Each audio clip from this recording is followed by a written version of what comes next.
Subscribe करें, साथ साथ ऑल नोटिफिकेशन को क्लिक करें। इससे आने वाली मेरी हर नई वीडियो की नोटिफिकेशन आपको सबसे पहले मिलेगी। वीडियो अच्छी लगे तो लाइक एंड शेयर करना ना भूलें।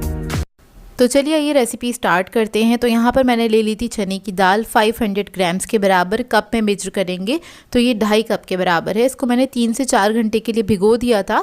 उसके बाद इसका मैंने पानी फेंक दिया। अब इसको हम बॉईल करने के लिए रखेंगे। तो एक बर्तन के अंदर मैंने ये दाल ऐड कर दी है और इसके अंदर आपने पानी बहुत कम ऐड करना है, ज़्यादा ऐड नहीं करना। मैंने तकरीबन 2 कप के बराबर पानी ऐड किया था। मतलब अगर आप इसमें ज़्यादा पानी ऐड कर देंगे और दाल बहुत ज़्यादा गल गई तो ये पेस्टी हो जाएगी, तो फिर संभालना मुश्किल हो जाता है इसको। तो जब ये बॉईल हो तो इसी पानी में ये बॉईल हो जाए और ये पानी ड्राई भी हो जाए, बस इतना ही हमने ऐड करना है पानी। अब इसको मैं गलाने के बाद आपको दिखाती हूँ। तो देखिए दाल हमारी अच्छी तरीके से गल गई है और पानी जो था इसका बहुत अच्छे से ड्राई हो गया है। दाल को गलने में तकरीबन 30 मिनट लगे थे। अगर आप अच्छे टाइम के लिए इसको भिगो के रखें तो